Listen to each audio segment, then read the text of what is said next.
ಜೇವರ್ಗಿ ಹಾಗೂ ಯಡ್ರಾಮಿ ಸುತ್ತಮುತ್ತ ಭಾರೀ ಬೆಳೆ ಹಾನಿ.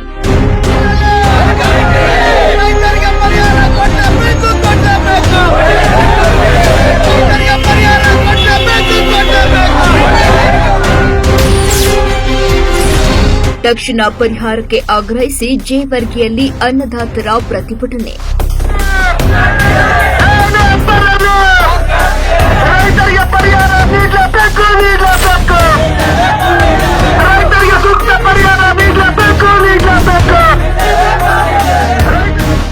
ರೈತ ಮಹಿಳೆಯರು ನೂರಾರು ರೈತರು ಸೇರಿ ಬೆಳೆ ಪರಿಹಾರಕ್ಕೆ ತಕ್ಷಣ ಸರ್ಕಾರ ಗಮನಿಸಬೇಕೆಂದು ಆಗ್ರಹಿಸುತ್ತಿರುವುದು ಕರ್ನಾಟಕ ರಾಜ್ಯ ರೈತ ಸಂಘ ಹಾಗೂ ರೈತ ಸೇನೆ ನೊಂದ ರೈತರ ಸಮಸ್ಯೆಗೆ ಧ್ವನಿಯಾಗಿರುವುದು. ಸಾವಿರಾರು ಎಕರೆ ಅತಿವೃಷ್ಟಿ ಅನಾವೃಷ್ಟಿ ಮಳೆಯಿಂದಾಗಿ ಸಂಪೂರ್ಣ ಬೆಳೆ ಹಾಳಾಗಿರುವುದು. ಇದೆಲ್ಲವೂ ಕಂಡಿದ್ದು ಜೇವರ್ಗಿಯಲ್ಲಿ. ನಾವು ಒಬ್ಬ ರೈತರು ಒಂದು ಹೊಲಕ್ಕೆ ಎಷ್ಟು ಲೀಸ್ ಬರ್ತದ, ಅಷ್ಟು ಲೀಸು ಒಂದು ಹೊಲ ನಾವು ಕಲ್ಟಿವೇಶನ್ ಮಾಡ್ಬೇಕಾದ್ರೆ ಎಷ್ಟು ಖರ್ಚು ಬರ್ತದ, ಡೀಸೆಲ್ ಎಷ್ಟು ಖರ್ಚು ಆಗ್ತದ, ಟ್ರ್ಯಾಕ್ಟ್ರಿ ಖರ್ಚು ಎಷ್ಟು ಆಗ್ತದ, ಇವತ್ತಿನ ದಿನ ಏನಪ್ಪಾ ಅಂತಂದ್ರ ಕೂಲಿ ಆಳಿಂದ ಎಷ್ಟು ಖರ್ಚು ಆಗ್ತದ, ಬೀಜದ ಎಷ್ಟು ಖರ್ಚು ಆಗ್ತದ, ಗೊಬ್ಬರಕ್ಕೆ ಎಷ್ಟು ಬೇಕಾಗ್ತದ, ಹಾರ್ವೆಸ್ಟಿಂಗ್ ಮಾಡ್ಲಿಕ್ಕೆ ಎಷ್ಟು ಬೇಕಾಗ್ತದ ಅನ್ನೋದನ್ನ ಸರ್ಕಾರನೇ ತನಿಖೆ ಮಾಡಿ ಒಂದು ಬೆಲೆ ಆಯೋಗನೇ ಏನಪ್ಪಾ ಅಂದ್ರೆ ನಿಗದಿ ಮಾಡ್ತಕ್ಕಂಥದ್ದು. ಬೆಲೆ ಆಯೋಗ ಏನ್ ನಿಗದಿ ಮಾಡ್ಯದ ಒಂದ್ ಎಕರೆಗೆ ಎಷ್ಟು ಖರ್ಚು ಬರ್ತದ ಅನ್ನೋದನ್ನ ಆ ಖರ್ಚನ್ನ ಇವತ್ತಿನ ದಿನ ಸರ್ಕಾರ ಪ್ರತಿಯೊಂದು ಎಕರೆಗೂ ಕೊಡ್ಬೇಕಂತ ಇವತ್ತಿನ ದಿನ ಆಗ್ರಹ ಮಾಡ್ತೇವೆ. ಇದು ಕಾನೂನಾತ್ಮಕವಾದಂಥದ್ದು. ನೀವು 25,000 30,000 ಒಬ್ಬ ರೈತ ಕೊಡ್ತೀವಿ, ಒಂದ್ ಎಕರೆ ಒಬ್ಬ ರೈತಗೆ 25,000 ಕೊಡ್ತೀವಿ, 35,000 ಕೊಡ್ತೀವಿ ಅಂದ್ರೆ ಕರ್ನಾಟಕ ರಾಜ್ಯ ರೈತ ಸಂಘ ಸುಮ್ ಕುಂದ್ರಂಗಿಲ್ಲ.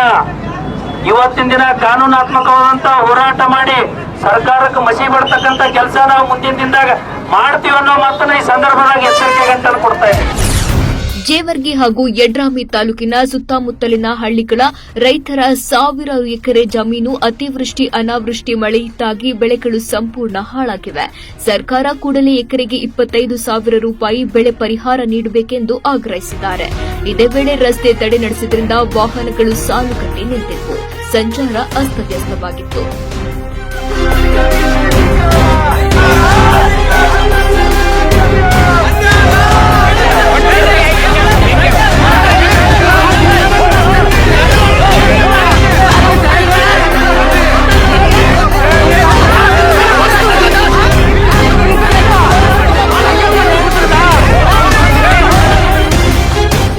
ನಗರದ ಪ್ರಮುಖ ರಸ್ತೆ ಮೂಲಕ ಕಾಲ್ನಡಿಗೆ ಹಾಕಿ ಬಂದು ಸರ್ಕಲ್ನಲ್ಲಿ ಜಮಾಯಿಸಿದ್ರು. ಈ ವೇಳೆ ಹೆಚ್ಚಿನ ಸಂಖ್ಯೆಯಲ್ಲಿ ರೈತರು ಉಪಸ್ಥಿತರು. ಈ ಸಲ ರೈತರು ಸಾಕಷ್ಟು ಖರ್ಚು ವೆಚ್ಚ ಮಾಡಿದ್ರು. ಆದರೆ ಪ್ರಕೃತಿ ವಿಕೋಪದಿಂದ ಜಮೀನಿನಲ್ಲಿನ ಬೆಳೆಯೆಲ್ಲ ಹಾಳಾಗಿದೆ. ಹೀಗಾಗಿ ಸರ್ಕಾರದಿಂದ ಪ್ರತಿ ಎಕರೆಗೆ 25,000 ರೂಪಾಯಿ ಬೆಳೆಗೆ ಪರಿಹಾರ ಧನ ನೀಡಬೇಕೆಂದು ಆಗ್ರಹಿಸಿದ್ರು. ಹಾಗೆಯೇ ರಾಷ್ಟ್ರೀಯ ಹೆದ್ದಾರಿ ಚೆನ್ನೈನಿಂದ ಸೂರತ್ನವರೆಗೆ ಹಾಯ್ದು ಹೋಗಿದ್ದು ಜೇವರ್ಗಿ ತಾಲೂಕಿನಲ್ಲಿ ಬರುವ ಎಲ್ಲ ಗ್ರಾಮಗಳಿಗೆ ಹೋಗಿ ಬರಲು ಸರ್ವಿಸ್ ರಸ್ತೆ ಕಲ್ಪಿಸಿಕೊಡಬೇಕೆಂದು ಮನವಿ ಮಾಡಿದರು.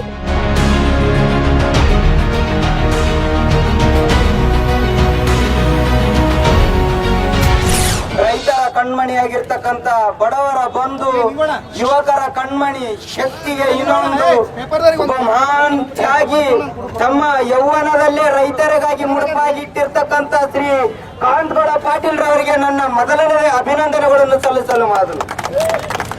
ಯಾಕಂದ್ರೆ ರೈತರು ಯಾವ ರೀತಿಯಲ್ಲಿ ಇದಾರ ಯಾದಗಿರಿ ಜಿಲ್ಲೆಯಲ್ಲಿ ಗುಲ್ಬರ್ಗ ಜಿಲ್ಲೆಯಲ್ಲಿ ಅಂತ ಹೇಳಿ ಎಲ್ಲಾ ಪಕ್ಷದವರು ವಿಚಾರ ಮಾಡಿ ನೋಡ್ಕೊಂಡು ಎಲ್ಲಾರು ಬಂದು ಹೊಳೆ ನೀರು ತುಂಬೇವ ಅಂತೇಳಿ ಮಲ್ಕಾಡ್ತಾನ ಪ್ಯಾಂಟ್ ಏರ್ಚಂದ್ ನಿಂದಿರ್ತಾರ್ರಿ. ಬಿಸಿಲಾಗ ಹೋರಾಟ ಮಾಡಕ್ ನಿಂತವ್ರು ಯಾರ ಆಧಾರ ಅಂತಂದ್ರ ನಮ್ ಕಾಂತಗೌಡ್ರಿ. ನೀವೇನಾರ ಈ ಹೋರಾಟದಾಗ ಇಷ್ಟೇ ಜನಾರ ಇವ್ರೇನ್ ಮಾಡ್ತಾರ ಅಂತ ನೀವೇನಾರ ತಿಳ್ಕೊಂಡಿದ್ರಿ ಸರ್ಕಾರದವ್ರು ಅಂತಂದ್ರ ಕೇಂದ್ರ ಸರ್ಕಾರ ಆಗಿರ್ಬೋದು, ರಾಜ್ಯ ಸರ್ಕಾರ ಆಗಿರ್ಬೋದು, ಕಾಂತಗೌಡ್ರಿಂದ ಇಡೀ ಕರ್ನಾಟಕದ ಜನ ರೈತರು ಇರ್ತಾರ. ಒಂದು ವೇಳೆ ನೀವೇನಾರ ಈ ರೈತರಿಗೆ ಅನ್ಯಾಯ ಮಾಡಿದ್ರ ಯಾವ ಸರ್ಕಾರದಾಗಿರ್ತಕ್ಕಂಥ ಮುಖ್ಯಮಂತ್ರಿ ಇರ್ಲಿ ಅವ ಪ್ರಧಾನ ಮಂತ್ರಿನೇ ಇರ್ಲಿ, ರೈತರ ವಿರುದ್ಧ ದನಿ ಎತ್ತಕ್ಕಂಥವ್ರು ಯಾರಿದ್ರು ಈ ಭಾಗದೊಳಗ ನಮ್ ಕಾಂತಗೌಡ್ರು ನೋಡ್ರಿ. ಮತ್ತು ನೋವು ಯಾರಿಗಾರ ಆತದಂತಂದ್ರ ರೈತರ ಬಗ್ಗೆ ಕಾಳಜಿ ಇಡೋರು ಕಾಂತಗೌಡ್ರಿ. ಬಾಳ ನೋವು ಆತದ್ರಿ. ನಮ್ಮ ಯಾದಗಿರಿ ಜನರು ಎಂದೂ ಬ್ರಿಡ್ಜ್ ಬಂದ್ ಆಗಿದ್ದಿಲ್ರಿ. ಇವತ್ತಿನ ದಿನ 15 ಕಿಲೋಮೀಟರ್ ಹೋಗೋ ಜನ 45 ಕಿಲೋಮೀಟರ್ ಪ್ರಯಾಣ ಬೆಳೆಸ್ತಕ್ಕಂಥ ಸ್ಥಿತಿ ಆಗ್ಯದ. ಇಂಥದ್ರೊಳಗ ಅವ್ರ ಪಕ್ಷದವರು ನಾನೊಬ್ಬ ಇನ್ನೊಂದು ಊರಿಗೆ ಹೋಗ್ತೀನಿ, ಬೆಳೆ ಪರಿಹಾರ ಕೊಡ್ತೀನಿ, ನೀನೊಬ್ಬ ಇನ್ನೊಂದು ಊರಿಗೆ ಹೋಗಿ ನಾನು ಬೆಳೆ ಕೊಡ್ತೀನಿ ಅಂತೇಳಿ ದಂಬರಾಟ ನಡೀತಾರೆ ಅವ್ರ ಸರ್ಕಾರ. ಮ್ಯಾಗ ಬಿಜೆಪಿ ದವರ, ಕೆಳಗ್ ಕಾಂಗ್ರೆಸ್ ದವರ ಅದಾರ. ರೈತರುಗಳು ಕೇಳೋರು ಯಾರಿಲ್ಲ ರೀ. ಅದು ಕೇಳ್ಬೇಕಂತಾನೆ ಒಬ್ಬ ಗಣಮಗ ಅದಾನ್ರಿ, ಅವ್ರು ನಮ್ ಕಾಂತಗೌಡ್ರಿ ಅದಾರ. ಕರ್ನಾಟಕ ರಾಜ್ಯ ರೈತ ಸಂಘ ಹಾಗೂ ರೈತ ಸೇನೆಯ ಶ್ರೀ ಲಕ್ಷ್ಮೀಕಾಂತ ಎ ಪಾಟೀಲ್ ರಾಜ್ಯ ಉಪಾಧ್ಯಕ್ಷರ ನೇತೃತ್ವದಲ್ಲಿ ಶ್ರೀ ಸಿದ್ದಲಿಂಗ ತಂದೆ ಹಣವಂತ ಪೂಜಾರಿ ತಾಲೂಕು ಅಧ್ಯಕ್ಷರು ಹಾಗೂ ಸರ್ವ ಸದಸ್ಯರೆಲ್ಲ ಉಪಸ್ಥಿತರಿದ್ದರು. ಇವತ್ತಿನ ದಿನ ಜವರಿಗೆ ಶಾಸಕರು ಬರ್ತಾರೋ ಬಿಡ್ತಾರೋ, ಜವರಿಗೆ ಶಾಸಕನ ಕೈಯಾಗಿ ಏನದ, ಅವ್ರ ಕೈಯಾಗಿ ಏನದು ಹೋಗಿ ಕೇಸಿಂದ ಏನೋ ಸಿದ್ದರಾಮಯ್ಯನ ಮುಂದೆ ಮತ್ತು ನರೇಂದ್ರ ಮೋದಿ ಮುಂದೆ ಗುದ್ದಿ ಕೇಸಿಂದ ನಮಗೆ ಇಷ್ಟು ಪರಿಹಾರ ಕೊಡ್ರಿ ಅಂತಕ್ಕಂಥ ತಾಕತ್ ಇರ್ತಕ್ಕಂಥವ್ರ ಅವ್ರ ಬಳಿ ಏನೂ ಇಲ್ಲ. ಕೈಕಾಲು ಬಿದ್ದೇನಪ್ಪ ಅಂತಂದ್ರೆ ಇದೊಂದು ನಿಗಮ ಮಂಡಳಿ ಅಧ್ಯಕ್ಷ ಆಗಿ ತಗೊಂಡ ಅಷ್ಟೇ. ಶಾಸಕರ ಕೈಯಾಗಿ ಏನೂ ಇಲ್ಲ. ಸರ್ಕಾರ ಮುಖ್ಯಮಂತ್ರಿಯವರೇ ಮನಸ್ಸು ಮಾಡ್ಬೇಕು. ಇವತ್ತಿನ ಈ ಭಾಗದಾಗ ನಾ ಏನ್ ಹೇಳಕತ್ತೀನಿ, ಇವತ್ತಿನ ದಿನ ಏನಪ್ಪಾ ಅಂತಂದ್ರ ಈ ಕಲ್ಯಾಣ ಕರ್ನಾಟಕ ಭಾಗದ ಜನತೆ ನಿಮಗೇನಪ್ಪ ಅಂತಂದ್ರೆ ಓಟ್ ಹಾಕುವ ಮುಖಾಂತರ ಏನಪ್ಪಾ ಅಂದ್ರೆ ಇವತ್ತಿನ ದಿನ ಅಧಿಕಾರ ಕೊಟ್ಟಾರ. ಇವತ್ತಿನ ದಿನ ನೀವು MLA ಇವತ್ತಿನ ದಿನ ಏನಪ್ಪಾ ಅಂದ್ರೆ ನೀವೇನಪ್ಪ ಅಂತಂದ್ರೆ ಸಚಿವರಾಗಿರಿ, ಅಧಿಕಾರ ಅನುಭವಿಸ್ಲಾಗತ್ತೀರಿ. ಬೆಂಗಳೂರಾಗ ಏನಪ್ಪಾ ಅಂತಂದ್ರ ಐಷಾರಾಮಿ ಜೀವನ ಮಾಡ್ಲಾಗತ್ತೀರಿ. ನಿಮಗ್ ಓಟ್ ಹಾಕಿದಂತವ್ರು ಇವತ್ತಿನ ದಿನ ಏನಪ್ಪಾ ಅಂದ್ರ ಅವ್ರ ಹೊಲಗಳು ನೀರಾಗ ಮುಣಿಗ್ಯಾವ, ಮನಿಗಳು ನೀರಾಗ ಮುಣಿಗ್ಯಾವ.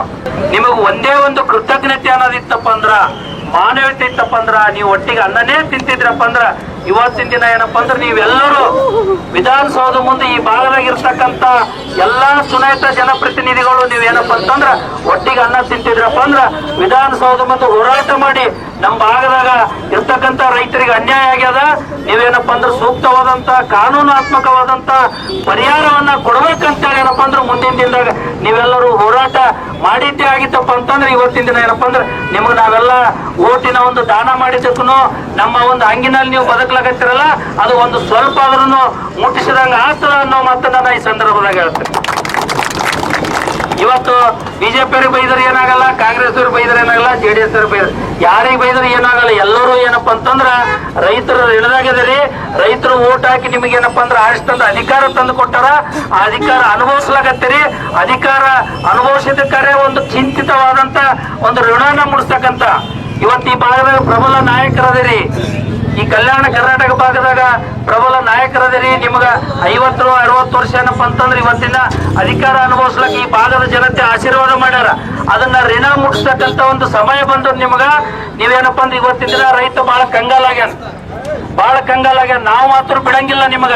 ಇವರೆಲ್ಲರೂ ಒಂದು ನೇತೃತ್ವದಲ್ಲಿ ಹೋರಾಟ ಪ್ರಥಮವಾಗಿ ಕಲ್ಯಾಣ ಕರ್ನಾಟಕದಾಗ ಪ್ರಾರಂಭ ಮಾಡಿವಿ. ಮುಂದಿನ ದಿನದಾಗ ಇನ್ನ ಹೆಚ್ಚಾಗಿ ಉಗ್ರವಾದಂತ ಹೋರಾಟಗಳನ್ನ ಹಮ್ಮಿಕೊಂಡು ಏನಪ್ಪಾ ಅಂದ್ರೆ ರೈತರಿಗೆ ನ್ಯಾಯ ಕೊಡ್ತಕ್ಕಂತ ನಾವು ಬಿಡಂಗಿಲ್ಲ ಅನ್ನೋ ಮಾತನ್ನ ಈ ಸಂದರ್ಭದಾಗ ನಮ್ಮ ಎಲ್ಲ ಬೇಡಿಕೆಗಳನ್ನ ಸರ್ಕಾರ ಕೂಡಲೇ ಈಡೇರಿಸಬೇಕು, ಇಲ್ಲವಾದರೆ ಮುಂದಿನ ದಿನಗಳಲ್ಲಿ ಜಿಲ್ಲಾದ್ಯಂತ ಉಗ್ರವಾದ ಹೋರಾಟ ಮಾಡಬೇಕಾಗುತ್ತೆ ಎಂದು ಈ ಸಂದರ್ಭದಲ್ಲಿ ಕರ್ನಾಟಕ ರಾಜ್ಯ ರೈತ ಸಂಘ ಹಾಗೂ ರೈತ ಸೇನೆ ಎಚ್ಚರಿಸಿತು. ಸರ್ಕಾರ ನೊಂದ ಅನ್ನದಾತರಿಗೆ ತಕ್ಷಣ ನೆರವಾಗಬೇಕಿದೆ. ನ್ಯೂಸ್ 24 ಭಾರತ್, ಕಲಬುರಗಿ.